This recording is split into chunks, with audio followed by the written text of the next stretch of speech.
گلی کرد بژی ڕێبەراپۆ شەهیدیان برێ بە دروش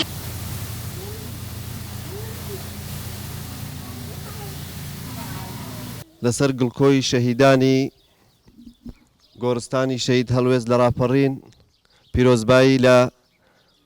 سەرجەم کەسوکاری سەربەرزی شەهیدان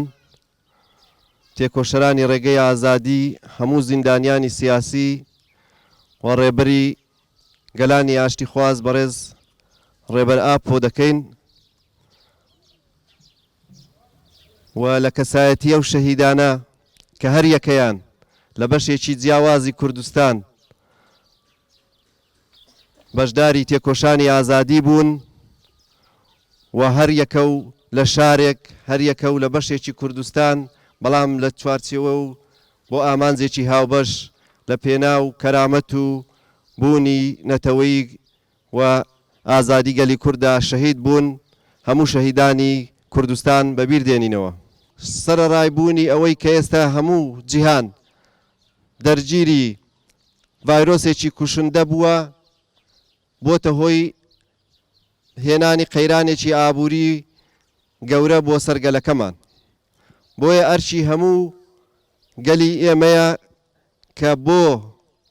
دەرباسکردنی ئەو قەیرانە و بۆ وەڵامدانەوەی ئەو قۆناغە کە قۆناغێکی زۆر گرنگ و هەستیارە بۆ ئێمە پشتیوانی یەکتری بکەین و گەلی خۆمان خۆی بەڕێخستن بکات و بتوانێت وەڵامی ئەو داخوازیانەی گەلەکەمان بداتەوە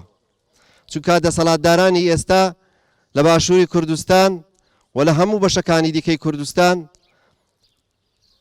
لە بەرامبەر ئەو کێشە و قەیرانانەی کۆمەلگا تووشی بووە خۆیان بەرپرسیار نابینن لە بەرامبەر ئەو برسێتی و هەژاری و بێکاری و نەداریەی کە گەلەکەمان دووچاری بووە خۆیان بەرپرسیار نابینن ئەو دەسەڵاتە جگە لە هێنانی قەیران و جگە لە گەندەڵی و جگە لە تاڵانی سەروەت و سامانی کوردستان و جگە لە دەستێکەڵکردن لەگەڵ دوژمنانی گەلی کورد شتێکی کەیان بۆ گەلی ئێمە نەهێناوە بۆیە ئێمە لێرە وەکو تەفگەری ئازادی کۆمەڵگەی کوردستان بانگەوازی لە گەلەکەمان دەکەین لە ڕێکخراوە مەدەنیەکان دەکەین لە کەسایەتی و کەسانی وڵات پارێز دەکەین لە هەموو ئەو لایەنانە دەکەین کە دڵیان بۆ ئازادی دڵیان بۆ خاچی کوردستان و بڕیاریان داوە تێکۆشان بۆ ئازادی گەلەکەیان بکەن بانگەواز دەکەین کە لە دەوری یەک کۆ ببنەوە و گەلەکەمان ببێت هام بدەن بۆ ئەوەی لە چوارچێوەی بەرەیەکی یەکگرتوو خۆمان ڕێک بخەین و ببینە وەڵامێک لە بەرامبەر ئەو داگیرکاری و ئەو نەهامەتی کە ئەمڕۆ بەسەر گەلەکەمان داهاتووە لە تایبەت لە سەرۆکا بۆ ڕێبەری ڕێبەران پیرۆز دەکەن ئەم دوێ بابەتێدا ئەم وێ بانگەوازی ڕێبەراپۆ لە بۆ یەکبوونی گەلی کورد و ڕێزگەرنی گەلی کورد ئەم وێژی مبارەک و پیرۆز دەبینن دوێ بانگەوازی تەدا ئەم دەبێژن ڕێبەراپۆ بە ڕۆژاوای کوردستان ڕۆژ برۆژ یەکبوونا خوا پێش دەخینێ پارتی خوا یەکبوونا خوا رێزگرتن خوا قەوین دکێ خوا بڕێخستن دکێ ئەمڤ یەکبوونی ڕۆژاوا gelekî mübarek û pîroz dibînin. Li vê yekbûnê em pêk hevxweşin, em dawa dikin her çar parçayê Kurdistanê ji bo her çar parçayê Kurdistanê bibe nûmunek û her çar parçayê Kurdistanê li ser vê yekbûnê destek bikin, xwaldorê vê yekbûnê kom bikin. Li bi rastî va yekbûna yanî bi dilê dijmin ne bi dilê dijmin e,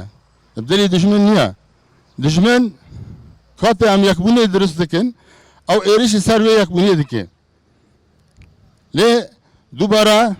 em dibêjin va yekbûna wê bi ser kevê, wê gelî Kurd bi ser xînê, Rojavayê Kurdistan بۆ بێ نمونەک بۆ هەر سێ پارچەی دیکە وێ ببێ نمونەک و دووبارە ئەز بانگەوەزی لە گەلی دەڤەرێ شەرق ئەوسەد گشتی دکم و تایبەت گەلی کورد دکم یعنی لە دووی دەستەکێ داگیرکەری تورک li بۆی ئەو çetan pêş dixînê deverê de destekê ew dagirkerî nekin û xwaldor em bêjin yekbûna û rêzgirtina demokrasî biratiya gelan Xwedorê ve kom bikin. Xwedor Erdogan kom nekin. Şehit namerin, şehit namerin, şehit namerin, apo, beji rebe, apo, beji rebe.